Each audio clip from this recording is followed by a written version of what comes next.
اللہ تبارک و تعالیٰ نے انسان کی ہدایت کے لیے دین اور شریعت کو رسول اللہ صلی اللہ علیہ وسلم کے ذریعے سے ہم تک پہنچایا ہے۔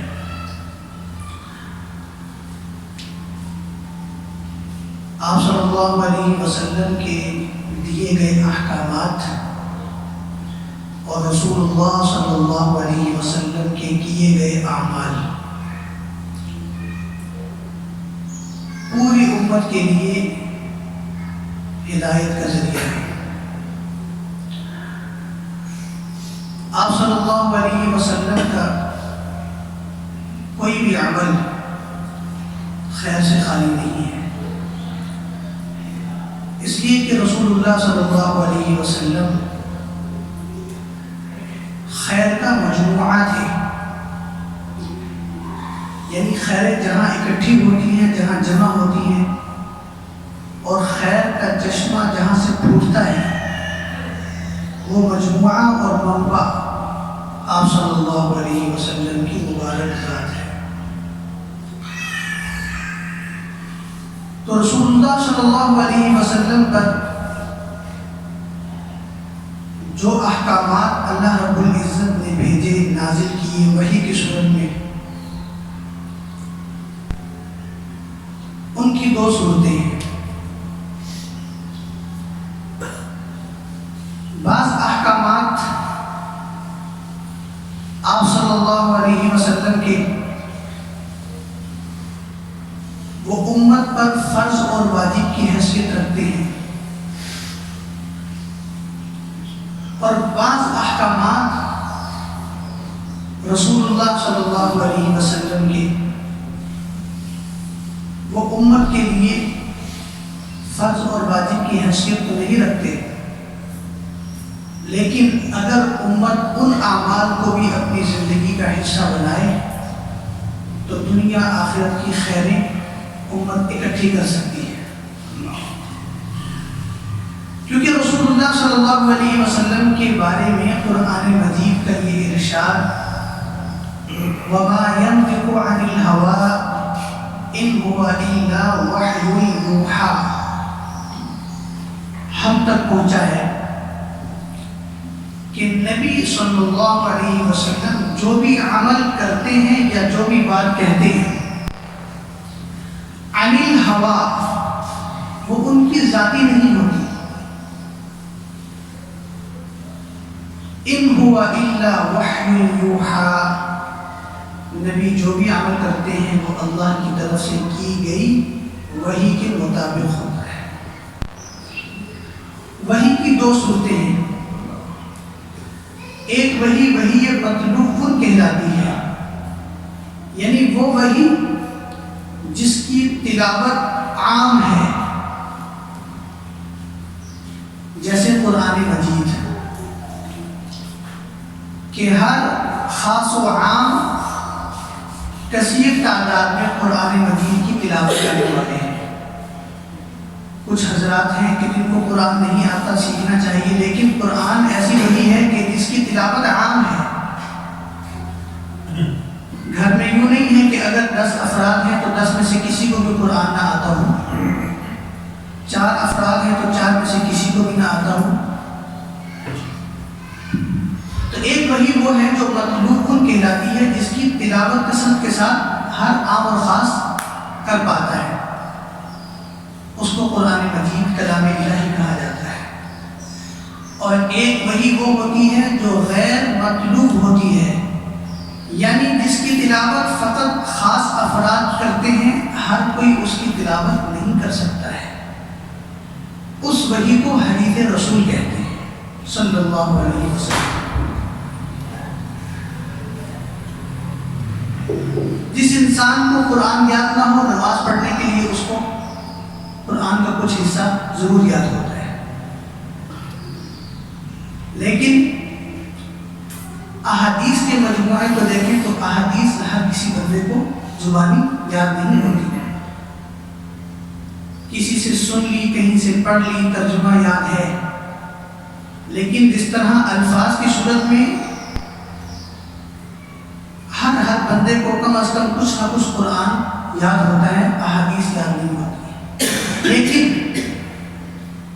یہ قرآن بھی اللہ کی طرف سے رسول اللہ صلی اللہ علیہ وسلم پر نازل کیا گیا ہے۔ اسی طرح جو آپ صلی اللہ علیہ وسلم احادیث کی صورت میں دین بیان فرما رہے ہیں، وہ بھی آپ صلی اللہ علیہ وسلم پر نازل کی گئی وہی ہے۔ وَمَا يَنطِقُ عَنِ الْهَوَىٰ إِنْ هُوَ إِلَّا وَحْيٌ يُوحَىٰ۔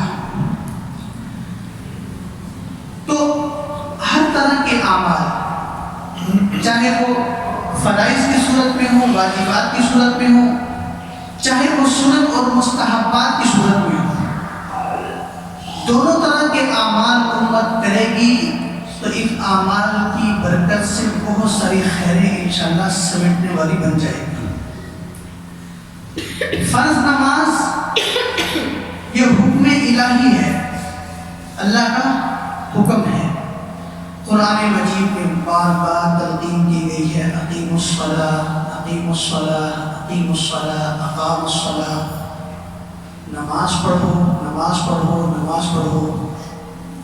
جس نماز کے پڑھنے کی قرآن مجید میں حکمت ترغیب دی جا رہی ہے وہ نماز فرض نماز ہے، فجر کی 2، ظہر کی 4، عصر کی 4، مغرب کی 3، عشاء کی 4۔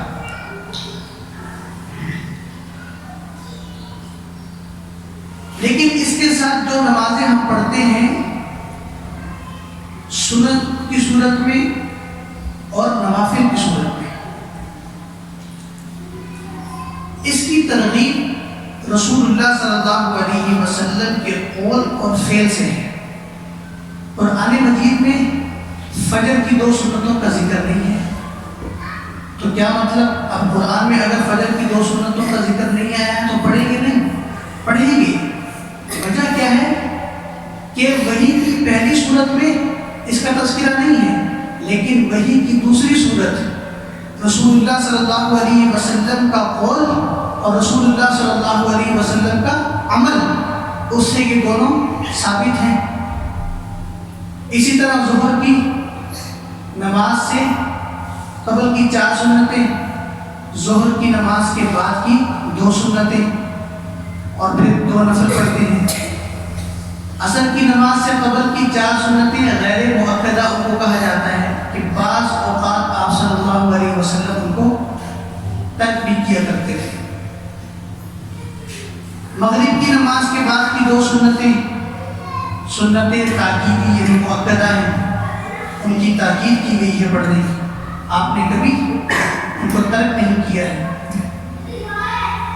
تو یہ ساری سنتیں قرآن مجید میں ان کا تذکرہ نہیں ہے، لیکن وحی کی جو دوسری صورت ہے جس کو میں نے کیا کہا، کیا کہتے ہیں، حدیث رسول اور فعل رسول، حضور کا قول جو زبان سے ارشاد کیا یا حضور کا عمل جو آپ نے صحابہ کو کر کے دکھایا، یہ بھی وحی ہے، یہ حضور کے ذاتی اعمال اور ذاتی افعال نہیں ہیں۔ تو جو اعمال فرائض کی صورت میں ہیں جیسے وہ ہدایت کا اور برکت کا اور مغفرت کا اور خیروں کا ذریعہ ہے، اسی طرح سے وہ اعمال آپ صلی اللہ علیہ وسلم کے جو سنت اور نفل کی صورت میں امت تک پہنچائے گئے ہیں وہ بھی بہت زیادہ خیر سے بھرے ہوئے ہیں۔ مثال کے طور پر حضرت عائشہ رضی اللہ تعالی عنہ فرماتی ہیں، رسول اللہ صلی اللہ علیہ وسلم نے ارشاد فرمایا، رکعت الفجر خیر من الدنیا وما فیہا، فجر کی اذان کے بعد فجر کے فرض سے پہلے 2 رکعتیں سنت جو بھی ادا کرے گا، خیر من الدنیا وما فیہا، یہ 2 رکعتیں اس کا اذان فجر اور نماز فجر کے درمیان میں پڑھ لینا دنیا اور دنیا کے اندر جتنا کچھ رکھا ہوا ہے سب سے قیمتی اور بہتر اثاثہ ہے۔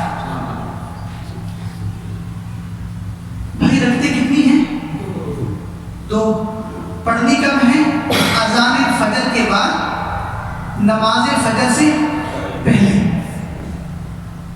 ملے گا کیا؟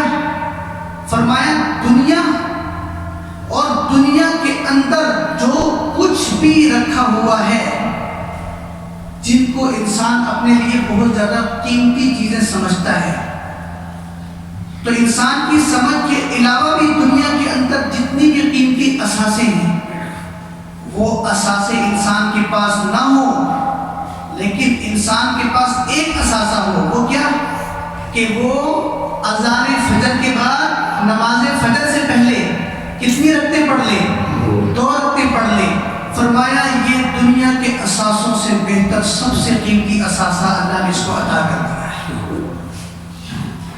اب فجر کی 2 سنتوں کا اتنا بڑا انعام اور اتنی بڑی فضیلت، تو فجر کی نماز کی کتنی بڑی فضیلت ہوگی۔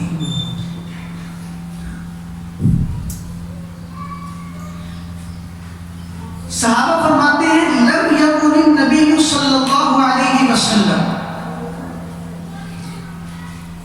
ہم نے آپ صلی اللہ علیہ وسلم کو نہیں دیکھا مگر اس صورت میں کہ آپ صلی اللہ علیہ وسلم اذان فجر کے بعد نماز فجر سے پہلے 2 رکعتیں ہمیشہ پابندی کے ساتھ پڑھا کرتے تھے۔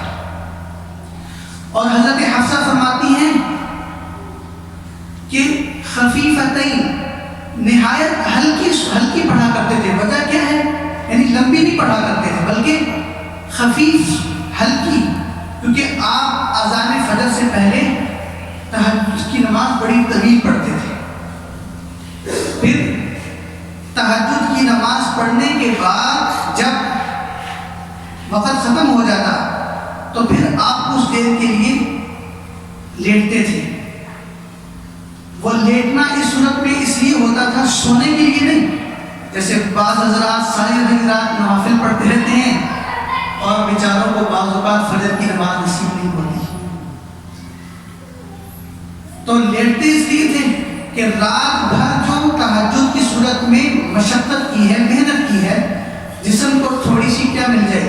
راحت مل جائے، سکون مل جائے، اور فجر کی نماز اور فجر کی سنتیں جو دین کا اور زندگی کا بہترین اثاثہ ہے، وہ بھی اچھی طرح سے کیا ہو جائیں؟ ادا ہو جائیں۔ تو حضرت حفصہ فرماتی ہیں جب اذان ہو جاتی فجر کی، فسکت المؤذن، اور مؤذن اذان دے کر جیسے ہی خاموش ہوتا تو نبی فوراً کھڑے ہو کر 2 رکعتیں ادا کرتے، نہایت ہلکی۔ صحابہ نے فرمایا پہلی رکعت میں سورۃ الکافرون پڑھتے ہیں اور دوسری رکعت میں سورہ اخلاص پڑھتے ہیں، یعنی فجر کی سنتوں کے اندر یہ 2 سورتیں پڑھنا بھی سنت ہے۔ پہلی رکعت میں سورۃ الکافرون اور دوسری رکعت میں سورۃ الاخلاص، مختصر سے یہ پڑھ کر پھر آپ نماز فجر کا انتظار فرماتے ہیں۔ پڑھنی آپ نے بہرحال ہے، کبھی آپ نے زندگی میں ترک نہیں کی۔ ان کو اتنا مختصر اور ہلکا کیوں بنایا؟ کہ تاکہ پڑھنی ہے روزانہ پابندی کے ساتھ۔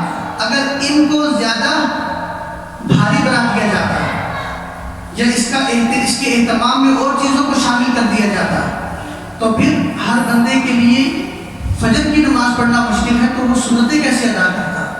تو نبی نے فرمایا کہ میری امت دنیا کے اعتبار سے، آخرت کے اعتبار سے سب سے قیمتی بہترین سرمایہ بھی اپنے پاس رکھ لے، سمیٹ لے، اور یہ قیمتی اثاثہ حاصل کرنے میں اس کو کوئی دقت اور پریشانی بھی نہ ہو۔ 2 رکعتیں پڑھے، پہلی میں سورۃ الکافرون، دوسری میں سورۃ الاخلاص، دنیا و ما فیہا سے بہتر ہے۔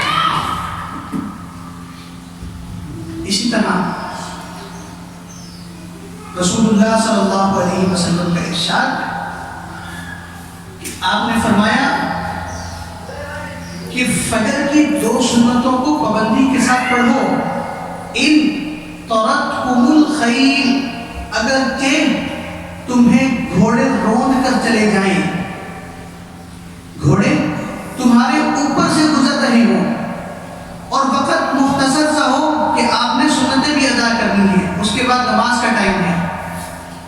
تو آپ نے فجر کی سنتوں کو اہمیت دینی ہے، اپنی جان کی پرواہ بھی نہیں کرنی۔ تو اس عمل کے اندر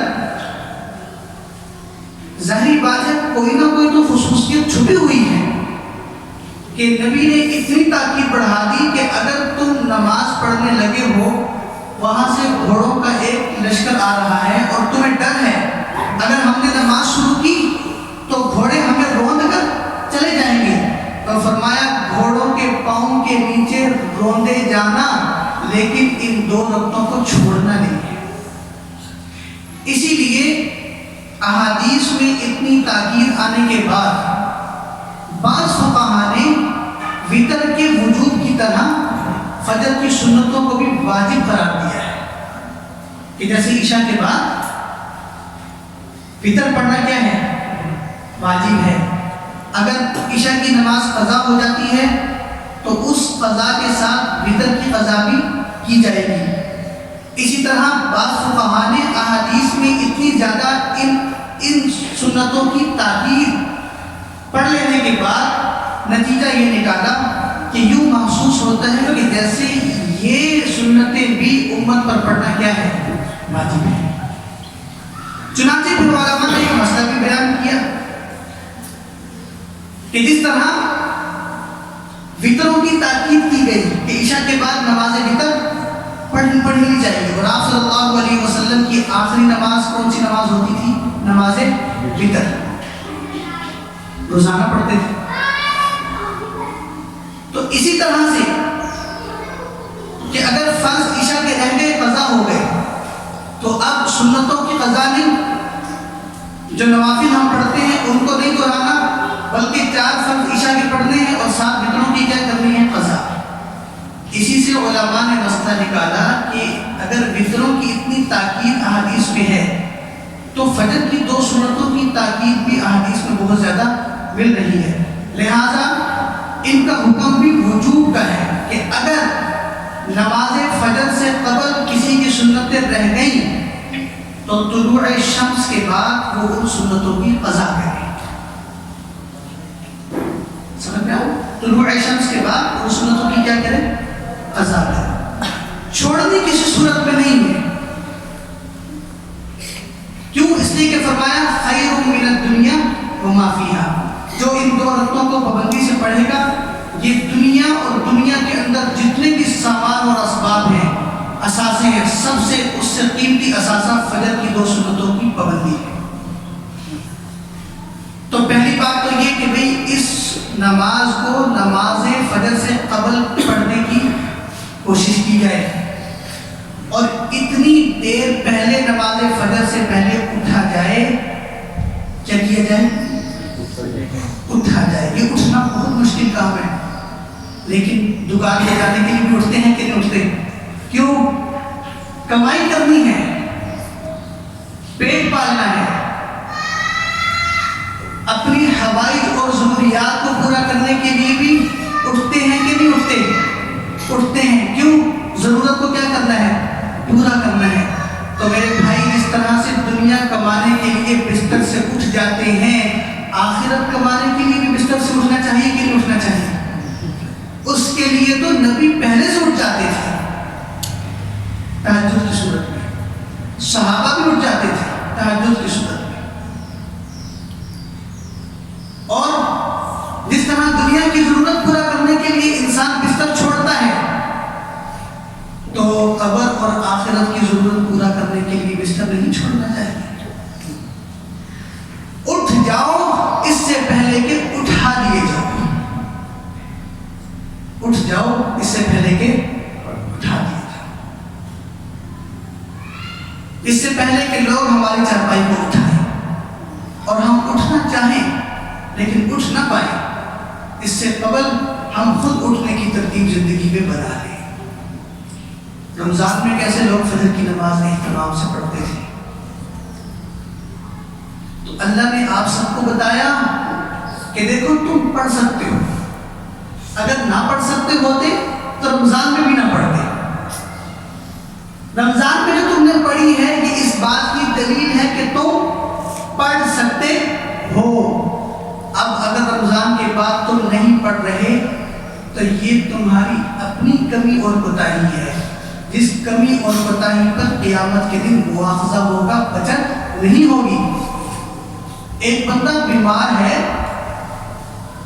اور اتنا علیل ہے کہ بیچارہ اشارے تک نہیں کر سکتا، تب جا کر نماز معاف ہوتی ہے، وگرنہ بستر پر بیمار آدمی اگر اس حیثیت میں موجود ہے کہ وہ اشارے کر سکتا ہے تو وہ اشاروں سے کیا کرے گا؟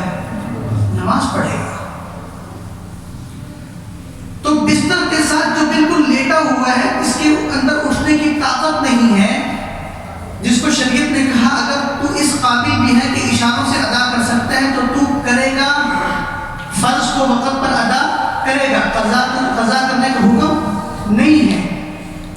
تو جو بالکل صحیح سلامت ہو، ہٹا کٹا ہو، نوجوان ہو، صحت اس کے عروج پر ہو، وہ اگر فجر کی نماز کے لیے بستر نہیں چھوڑتا تو اس پر تو بڑی سخت مواخذے کی صورت قیامت کے دن پیدا ہو جائے گی۔ اس لیے آج جو بتایا جا رہا ہے، جو کہا جا رہا ہے، اس کو سننے کے بعد عمل کی ترتیب بناؤ،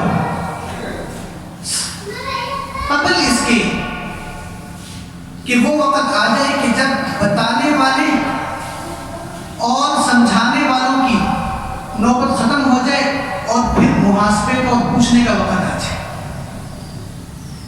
اس لیے حدیث میں آتا ہے، رسول اللہ صلی اللہ علیہ وسلم نے ارشاد فرمایا کہ جس کی فجر کی 2 سنتیں رہ جائیں تو مسئلہ کیا ہے کہ اب وہ کب پڑھے گا؟ پہلے دیکھنا یہ ہے کہ امام جماعت شروع کر چکا ہے